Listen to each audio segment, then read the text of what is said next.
반갑습니다. 특별히 남신도 주일을 맞이해서 함께 예배드릴 수 있게 되어서 감사를 드립니다.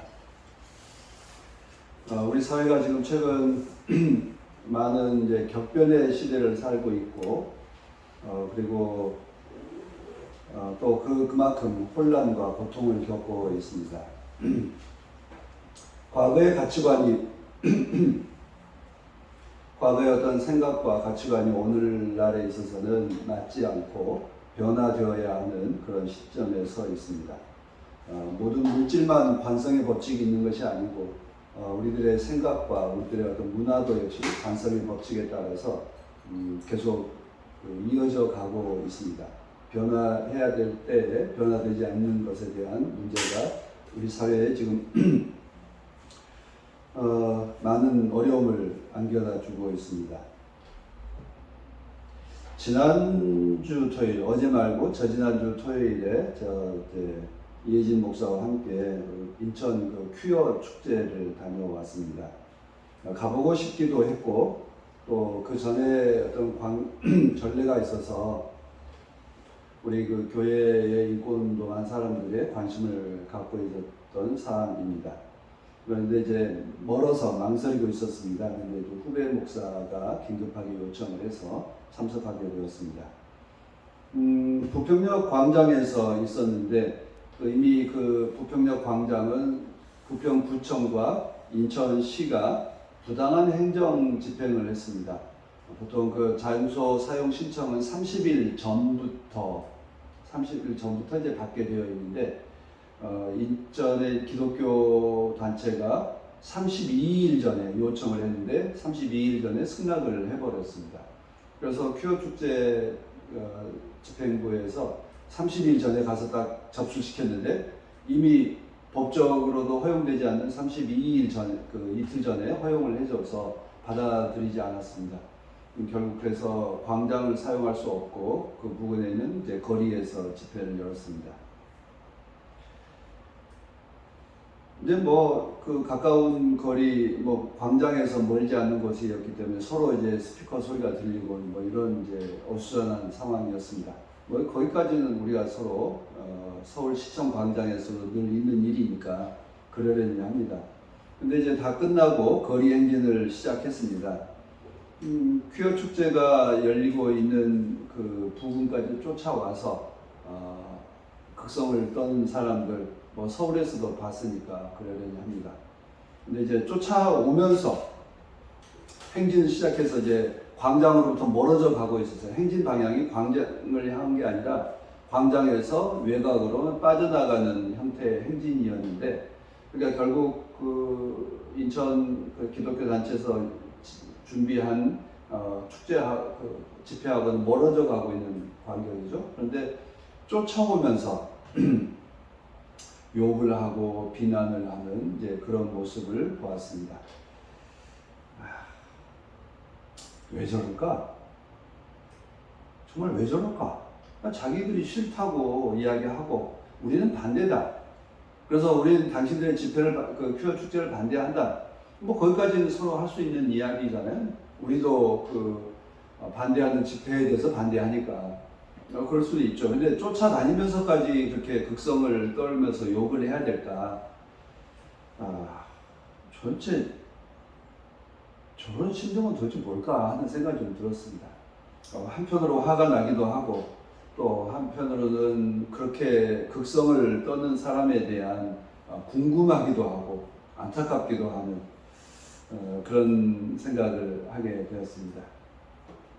왜 우리에게는 이 관용이 자리 잡고 있지 못할까? 최근에 여러분 뉴스에서 보셨겠지만 미국의 버드와이저라고 하는 맥주 회사가 캔 맥주에다가 트랜스젠더 한 여성의 얼굴을 새겨서 우리는 이제 이런 관용하고 서로 용납하는 사회를 지지한다라고 하는 형식의 이제 광고를 냈다가 지금 박살이 나고 있죠. 맥주 캔을 그냥 들어있는 그 맥주 그대로 갈아엎고 깨트리고 총으로 쏘고 해서 이제 독보적인 1위 기업에서 지금 멕시코 그 수입 회사보다 밀려서 2위로 물려나고 있다고 그러고요. 그것으로 인해서 분노가 증폭돼서 심지어 어떤 가게 주인을 살해하기도 하고 하는 폭력적 양상이 드러나고 있습니다. 미국에서는 이제 곧 내년도에 대통령 선거가 있어서 올해부터 이제 그 성소수자 동성애에 대한 문제로 인해서 쟁점화돼서 지금 정치적인 문제만 아니라 사회적인 폭력의 양상으로 들어가고 있는 상황에 있습니다. 제가 오늘 이 말씀을 서두에 꺼내는 것은 우리 사회에 정말 이 관용이라고 하는 것은 어떻게 자리 잡을 수 있을까? 서로에 대한 용납하는 것. 그러니까 내가 동의하지는 않아도 서로 존재에 대해서 인정하는 관계로까지 우리 사회가 좀 널널해졌으면 좋겠다라고 하는 생각에 말씀을 드립니다. 제가 이제 남신도주의를 맞이해서 제가 이 불편한 이야기를 꺼낸 까닭은 우리 사회에서 지금 관용과 과거의 관성에 매여서 과거에 하던 대로 살아가려고 하는 그 속성들이 중년 남성에게 가장 강하게 나타나고 있기 때문입니다. 물론 이제 중년 여성들과 중년 그 노년의 남성, 결국 과거의 습성들, 과거에 해왔던 방식대로 살아가는 것을 그것이 마치 옳은 것인 것 마냥 착각하고 있습니다. 그것이 우리 몸의 관성이 되어 있고 우리 생각의 관성이 되어 있습니다. 그래서 새로운 문화, 새로운 풍토에 대해서 받아들이지 않습니다. 새로운 것에 대해서 용납하지 않습니다. 그것이 우리 사회를 각박하게 만들고 분노의 지수로 높여져 가고 마치 내가 용납하면 내가 손해보는 것처럼 왜곡되는 현상들이 일어나고 있습니다. 저는 지금 일어나고 있는 이 사회적 현상들에 대해서 한편으로 매우 두려운 마음을 갖고 있습니다. 극우 파시즘이 시작하고 있는 양태들이 보통 이렇게 나타났습니다. 1930년대 나치 시대에도 그러했고 또 1945년 해방된 이후에 새로운 사조와 새로운 그 풍토에 대해서 거부하는 그 폭력적 양상으로 나타났습니다. 그것이 그 정권 차원에서 파시즘을 불러왔고 그 파시즘이 역으로 또 사회를 폭력적 양상으로 몰아갔습니다. 최근에 우리 사회에서 일어나고 있는 제반의 이런 그 사회적인 그 갈등과 그리고 그 묻지마 폭력 이런 것 등등이 내 생각만이 옳다. 그리고 내 생각에 대해서 허물어지는 것에 대한 두려움들이 빠져 있는 것에 대한 매우 안타깝게 생각합니다. 우리는 지금 두려움에 사로잡혀 살고 있습니다. 내가 손해보지 않을까? 내 생각을 바꿔야 되는 것에 대해서 왜 내가 바꿔야 돼? 뭐 내가 잘못했나? 내가 무엇을 잘못했길래 내가 나의 생각을 바꿔야 되고 나의 삶의 방식을 바꿔야 되느냐라고 항변하는 이런 것들이 우리 사회에서 갈등을 증폭시키고 있고 또 새로운 것에 대해서 용납하지 않는 양상으로 나타나고 있습니다. 그런데 그 분노하고 관용을 베풀지 않는 사람들이 험악하거나 아주 우리 영화나 이런 데서 보면 근육질의 남성들, 폭력적인 얼굴에 문신을 하고 있는 사람들이 아니라고 하는 것입니다. 대문을 열고 나오면 흔히 만날 수 있는 이웃들을 통해서 그런 거부와 폭력이 자행되고 있습니다. 우리 모두가 나 자신에 대해 사로잡혀 있고 그리고 나 스스로 나를 보호해야 된다고 하는 강박 속에 살고 있습니다. 그러나 생각해 보십시오. 내가 살아있는 것은 나 혼자만의 힘으로 살고 있는 것은 결코 아닙니다. 누군가의 노동이 있기 때문에 저도 옷을 입고 있고 누군가의 노동을 했기 때문에 제가 오늘 아침에 음식을 먹고 나오고 있는 거고 누군가의 노동이 있기 때문에 내가 이런 커피도 차도 마시고 있습니다. 누군가의 노동이 있기 때문에 내가 물을 마시며 살고 있습니다.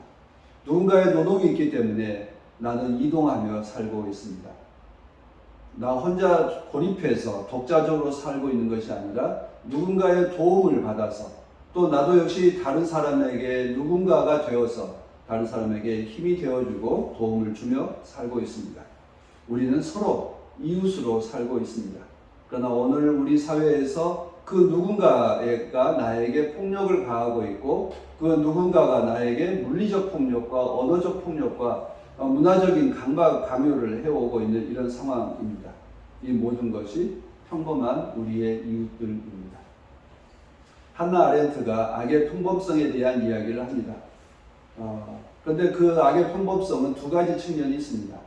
내가 하고 있는 일상의 일이 누군가에게는 그 사람의 생명을 빼앗는 악이 된다라고 하는 것이고 또 그 일에 대한 측면뿐만 아니라 누군가 아주 평범한 이웃이 나에게 해를 끼치고 있는 것입니다. 또 역으로 평범한 내가 하는 일이 타인에게는 생명을 위협하는 일이 되고 있다라고 하는 것입니다. 그런 점에서 악의 평범성이라고 이야기했지만 그것은 기독교에서 말하고 있는 악의 보편성, 죄의 보편성이라고 하는 말이기도 합니다. 우리는 주님 앞에 우리가 어떤 모습으로 살고 있는가에 대해서 늘 성찰해야 합니다. 내가 누군가에게 악을 행하고 있지는 않았는지, 내가 누군가에게부터 악을 돌려받고 있지는 않았는지에 대한 나의 삶에 대해서 늘 성찰할 수 있을 때만이 우리는 평범하고 그리고 보편적으로 평화를 누리며 살아갈 수 있습니다. 나는 이웃에게 어떤 사람일까? 우리는 흔히 누가 나의 이웃입니까? 라고 묻지만 주님은 그 질문이 잘못되었다고 말합니다. 나는 누구에게 이웃이 되고 있습니까? 라고 물어야 한다는 것입니다. 오늘 우리는 세 가지의 본문 말씀을 읽었습니다. 창세기에서 요셉의 형제와 요셉 사이에서 일어난 일들에 대해서 읽었습니다. 그리고 로마서에서 로마 교회 내에 있는 두 가지의 부류의 교인들 사이에서 있는 갈등에 대한 이야기를 읽었습니다. 그리고 복음서에서 1만 달란트를 탕감받은 사람의 이야기를 읽었습니다. 모두 다 용서와 용납하고 서로 관용을 베푸는 이야기에 대한 핵심들입니다. 오늘 본문을 읽으면서 이 용서라고 하는 단어가 우리에게 각인되어 있기를 바랍니다. 기독교의 근본은 우리는 하나님께서 우리를 사랑하시고 또 우리는 그 사랑을 이웃에게 베풀며 사는 것이라고 우리는 늘 가르치고 또 배우고 행하기를 원하고 있습니다. 하나님의 형상대로 지음받은 사람들을 사랑하고 존중하고 살아갑니다.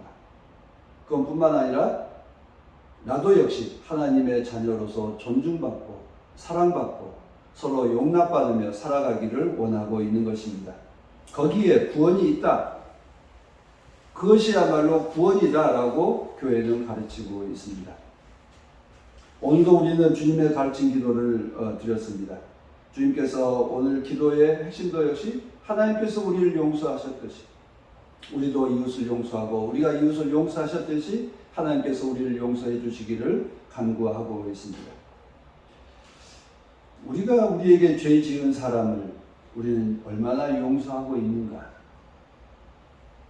그것이 과연 내가 생각하고 있는 죄라고, 나는 죄라고 생각하지만 상대는 그것이 죄라고 생각할까? 상대가 저지른 일들에 대해서 상대방은 어떻게 생각할까에 대해서 우리는 늘 되돌아봐야 됩니다. 그러다 보니까 용서를 강조하다 보니까 기독교는 용서의 종교다, 사랑의 종교다라고 하니까 프랑스의 볼테르가 그런 말을 했죠. 신이시여 나를 용서하라. 이것은 당신의 직업이다. 라고 이렇게 조롱하는 투로 말을 했습니다만 그 볼테르가 그 말을 하는 것은 용서가 필요 없다라기보다 용서하는 것이 정말 너무나 값싸게 이루어지고 있는 것에 대한 조롱이었다고 생각합니다. 그 용서의 말은 그 한자로 이야기하면 얼굴 용자와 그리고 용서할 서자, 서로 얼굴을 보면서 용서하는 것, 또 용서하는 마음을 담고 살아가는 것, 이런 것 의미로서 말하고 있습니다. 인간은 누구나 유한한 존재이고 부족한 존재입니다. 우리가 서로 유한하고 즉 부족하고 결함이 있기 때문에 타인에 대해서도 역시 부족함을 인정하고 또 그 결함을 용납해 주는 것이 필요하다고 하는 것을 늘 깨우쳐 주고 있습니다. 오늘 읽은 이 무자비한 종의 이야기는 마태복음에만 있습니다. 이 비유는 누구에게 주셨던 말씀입니까? 베드로가 묻고 주님께서 대답하는 형식입니다. 즉 우리 모두 주님의 제자를 대표하는 베드로를 통해서 우리가 묻는 질문이기도 합니다. 우리는 교회에서 늘 용서를 이야기하면 우리는 속으로 생각합니다. 도대체 어디까지 용서를 해야 될까? 누구를 용서해야 될까? 또 어떤 죄는 용서할까? 하는 질문 앞에 서게 됩니다. 최근에 제가 복잡한 책임을 하나 맡았습니다. 이목상 화백이라고 하는 사람이 자기 여성 조수를 보조자를 성추행한 사건이 있었습니다. 그래서 지난 9월 18일경인가 9월경 아무튼 유죄 선고가 났고 본인도 인정을 했습니다. 그래서 그 여파가 일어나고 있는 게 저기 남산에 있었던 일본 종군 위안부의 기억의 터 동상을 파괴하는 양상이 나타났고 또 한편으로는 청계사가에 있는 전태일 열사의 동상의 제작자입니다. 조각가입니다.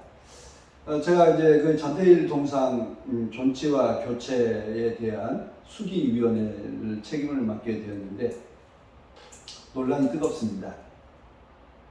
아니 그렇게 그 성추행을 벌인 그 화가의 조각품을 왜 굳이 존치시켜야 되느냐, 교체하자라고 하는 주장도 있고, 아니 그 사람이 성추행한 것과 전태일 열사의 동상과 무슨 상관이 있단 말이냐.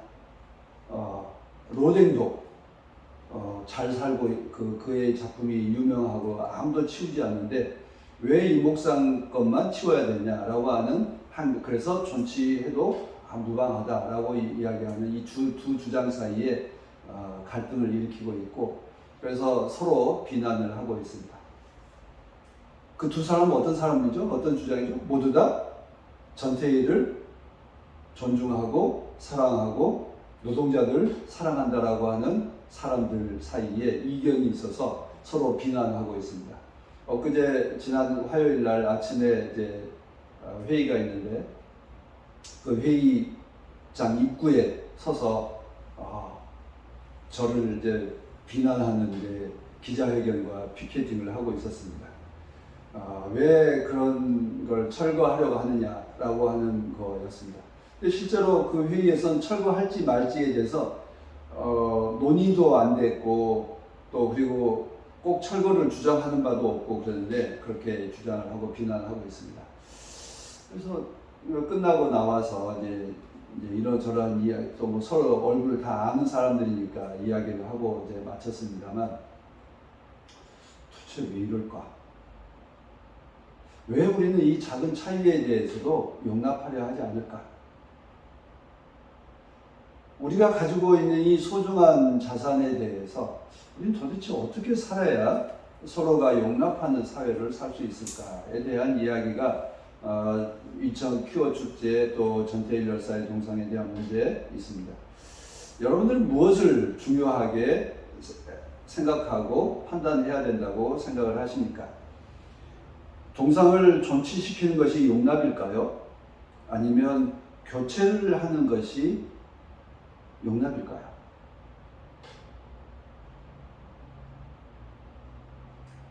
어느 편에 서는 게 어느 주장을 하는 것이 옳다고 옳다 그러다라기보다 지금 현재 필요하다고 생각하십니까? 저는 중요한 건 피해자의 문제라고 생각합니다. 약자들의 눈에 어떻게 보일까? 용서가 필요한 사람이 누구일까? 이런 문제에 대해서 우리가 지금 딱히 가치 기준에 대한 없다면 그 기준을 세워가는 과정이고 할 때 정말 우리가 생각해야 될 건 가해자에 대한 용서 이전에 피해자를 용납하고 피해자가 회복할 수 있는 것이 최우선 과제가 되어야 되고 그 이후에 순서를 매겨가야 되리라고 생각을 합니다.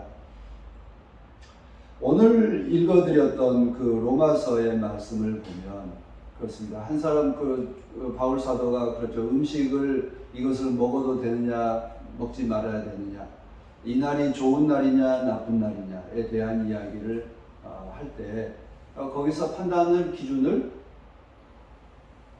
소극적인 사람들을 중심으로 해서 서로 용납하는 것 그리고 그 사람이 먹기 싫다면 안 먹을 수도 있다는 것에 대해서 인정해야 된다. 그리고 안 먹는 그 이유에 대해서도 인정해야 된다 라고 하는 것입니다. 그리고 나서 안 먹는 사람도 먹는 사람에 대해서 인정하고 용납해야 된다라고 하는 것입니다.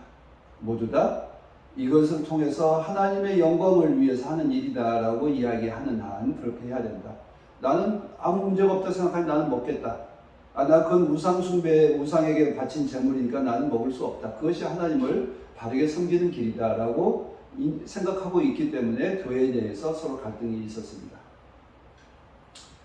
그런 이제 흐름 속에서 그 바울 사도는 교회 내에서 아니 우리 삶의 모든 영역에서 서로 하지 않고 또 하고 하는 것에 대해서 서로 죽일 듯이 잘못되었다라고 원수 지는 것처럼 싸울 일이 아니라 서로에 대해서 그 근거를 듣고 헤아리고 인정하는 삶에 대한 이야기를 하고 있습니다.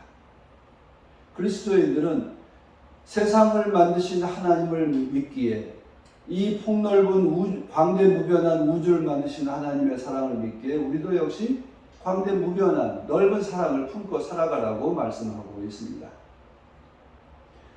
요셉도 그 형제들이 하는 이야기를 들었습니다. 요셉의 반응이 뭐였죠? 울었습니다. 형제들이 나를 두려워하고 있구나. 내가 형제들을 용납하고 사랑했음에도 불구하고 형제들은 나를 여전히 두려워하고 있구나. 왜 그렇죠? 형제들이 자기들이 한 일이 있기 때문에 자기들이 한 죄가 있기 때문에 두려워하는 것입니다. 그래서 요셉은 그것에 대해서 매우 마음 아파하고 슬퍼합니다. 우리는 정말 이 요셉의 마음자리를 헤아리고 우리가 이 요셉과 같은 자리에 서야 되지 않겠나 하는 생각입니다. 정말 우리 그리스도인들이 이 요셉과 같이 나에게 해코지했던 그 형들도 용서합니다. 어떻게 용서하셨죠? 하나님께서 하신 일이다. 하나님께서 오히려 당신들의 그 악을 선으로 돌려서 모든 사람들을 살릴 수 있는 그런 자리에 오를 수 있도록 만들어 주셨다 라고 이야기를 하면서 그 형들을 용서하고 품고 살아갑니다. 그래서 요셉은 그 악을 행했던 자기에게 손해를 끼쳤던 형들을 모시고 살고 그리고 또 자녀들도 잘 건사하며 살겠다라고 대답합니다. 이것이 우리가 오늘 이 본문 말씀 속에서 하나님께서 우리들에게 들려주시는 말씀이라고 믿습니다. 나에게 해코지하는 사람, 나의 의견에 맞서는 사람과 어떻게 우리는 함께 살아갈까? 우리는 어떻게 해서 분노하지 않고 함께 관용하며 살아갈 수 있을까? 이건 과거의 관성대로 해오던 습성대로 한다면 결코 받아들일 수가 없습니다. 그렇다면 해오던 습성대로 한다면 베드로와 같이 묻습니다. 도대체 우리는 몇 번까지 용서해야 합니까? 우리는 몇 번까지 용서해야 만족할 수 있습니까? 이 물음 앞에 서 있습니다. 우리들의 어떤 공적주의에, 업적주의에 서 있게 됩니다. 주님께서는 그 베드로의 질문에 대해서 단호히 아니라고 말합니다. 몇 번 해야 된다고요? 7번씩 7번을 70번씩이라도 해라. 그러면 490번이죠. 이 이야기는 뭐겠습니까? 490번을 헤아리면서 하라는 것인가요? 아니면 끝없이 하라는 말씀인가요? 용서에 대해서 헤아리지 말라는 겁니다. 계속 하라는 겁니다. 그러면서 이 이야기를 탕감받은 그 종의 이야기를 합니다. 세 가지 장면으로 되어 있죠. 하나는 왕 앞에 가서 자기의 빚을 탕감받은 이야기. 그리고 탕감받고 나오다가 누구를 만나죠? 자기에게 빚진 사람을 만나서 그 사람에 대해서 그 감옥에 집어넣는 이야기. 세 번째 장면은 그것을 본 이웃 사람들이 그 왕에게 쫓아가서 저놈은 당신에게 그렇게 빚을 탕감받고서도 그렇게 베풀 줄 모르는 자입니다 라고 일러 바쳐서 결국 다시 이제 그 탕감받은 종도 감옥에 갇힌 이야기로 되어 있습니다. 그런데 이제 이 큰 빚을 탕감받은 사람의 빚이 얼마였어요?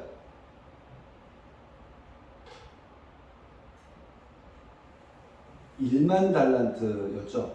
여러분 교회에서 어렸을 때 달란트 시장을 많이 하는데요.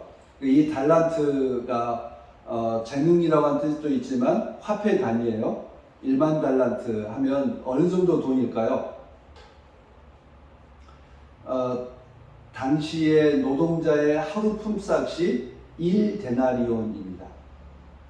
1데나리온이 하루 품삯인데 1달란트는 6,000데나리온이 1달란트라고 합니다.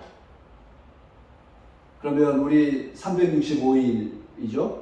그러면 6,000일이면 실제로 이제 그 쉬는 날 다 빼고 나면 한 20년이 되는 7,000일 정도가 이제 2,000일 되니까요. 결국 6,000데나리온은 1달란트인 6,000데나리온이 1달란트인데 그러면 6,000일 동안의 품삯이에요. 20년 가까운 품삯이에요. 그럼 1만 달란트는 얼마예요? 200년인가요?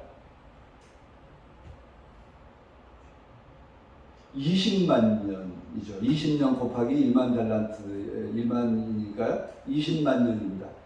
인류 역사가 지금 서기 7,000년 정도로 이렇게 신석기 시대로부터 감안하면 서기 한 7,000년 정도 되는데요. 물경 20만 년 전, 공룡이 살던 시대도 넘어서 이 동안이 일을 해야 할 수 있는 이야기입니다.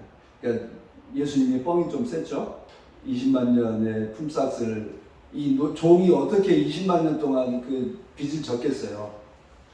나라를 팔아먹어도 그 정도 빚을 질 수가 없는 거고요.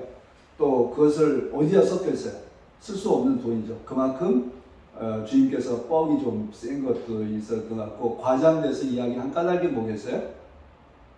우리가 이 이야기 하신 거죠? 하나님 나라는 이 왕의 용서와 같다예요. 하나님 나라는 이와 같다.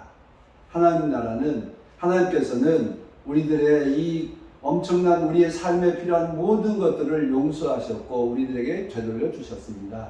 그러니 100데나리온 100일 품삯을 빚을 진 사람 어떻게 보면 2만 달란트에 비하면 얼마나 푼돈이에요?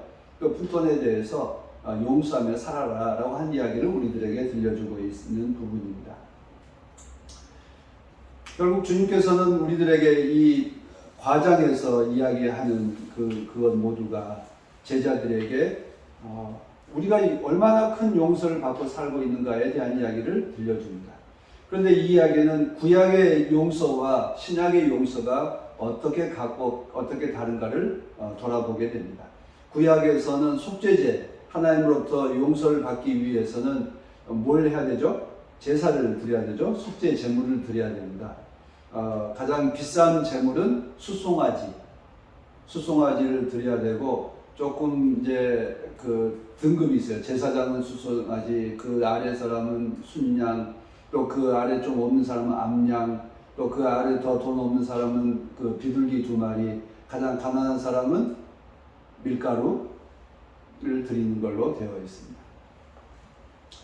결국 구약의 성전 제사는 내가 잘못한 걸 탕감받기 위해서는 희생 제물을 드려야 되지만, 주님께서는 우리들의 잘못을 용서하시는 것은 죄에 대한 고백과 서로에 대한 용서하는 선언으로 이루어진다라고 하는 것을 우리들에게 일깨워 주셨습니다. 주님께서 이렇게 우리들에게 삶을 되돌려주고 우리들에게 새로운 삶을 살아갈 수 있는 기회를 언제나 7번에 70번씩이라도 주신다라고 하는 것을 말씀하고 있습니다. 하나님께서 우리에게 언제나 용서하시고 화해한 것을 가르쳐 주셨던 이 말씀을 우리는 늘 기억해야 합니다. 나는 탕감받은 자다. 하나님께서 나는 은혜 받은 자다라고 하는 이 기억이 우리를 새롭게 하고 우리를 관용을 베푸는 자로 살아가게 합니다. 우리는 이 탕감받은 그 기쁨을 잃어버렸기 때문에 탕감받은 기쁨을 나눌 줄 모르고 내가 탕감받은 자로서의 삶을 살고 있기에 이웃에게 탕감을 할 줄 모르는 사람으로 살고 있습니다. 그래서 지금 우리 사회에서는 서로를 용서하지 않고 또 용서받으려고 하지도 않는 각박한 세상이 되었습니다. 누가 그 이야기를 먼저 풀어가야 하겠습니까? 교회가, 그리스도인들이 먼저 그 일을 풀어가야 합니다. 그런데 교회가 더 각박하고 교회가 더 야멸차게 하고 있다라고 하는 것이 오늘 우리들의 모습입니다.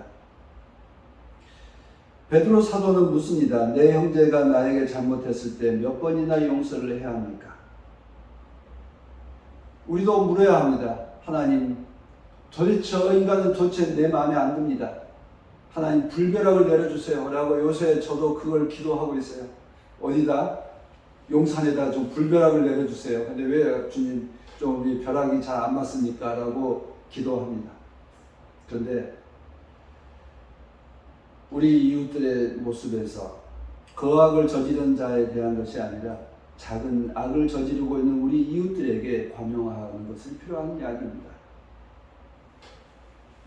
나라를 팔아먹는 자에 대한 용서를 이야기한 게 아니라 오늘 우리들에게 일상을 범하고 있는 그 작은 악을 베푸는 사람들에게 대한 이야기를 하고 있습니다. 지금 내가 누리고 있는 모든 것이 하나님께서 받은 은혜임을 기억하고 하나님께 늘 감사하고 또 하나님께서로부터 값없이 받았으니 나도 역시 값없이 베풉니다라고 하는 우리 그리스도인들의 가장 기본적인 마음가짐이 회복되어야 됩니다. 그것은 누구로부터 해야 될까요? 바로 나로부터. 특히 관성의 과거의 관성에 찌들어 있는 나이 든 사람으로부터 회개하고 반성하고 변화되는 것이 필요합니다.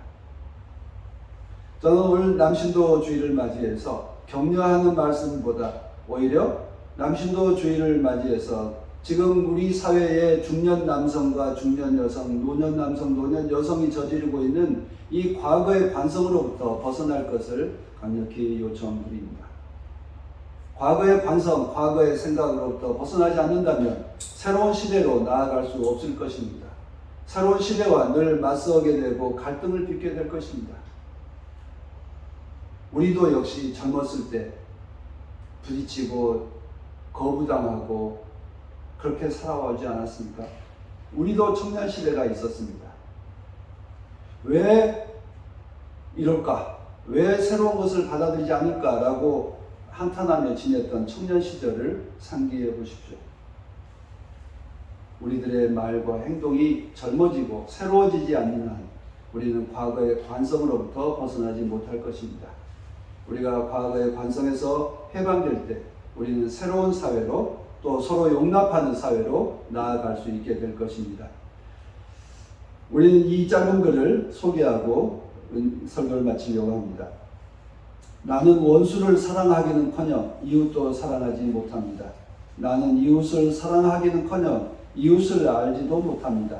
나는 내가 마땅히 사랑해야 할 친지도 사랑하지 못합니다. 나는 내가 사랑하기로 선택한 사람도 사랑하지 못합니다. 그러면서도 사랑받고 싶은 욕심은 하늘이요 바다입니다. 이제부터는 올바로 사랑하는 방법을 배우고 익히겠습니다. 이 말씀을 기억하고 서로 용납하는 삶을 살아가는 참된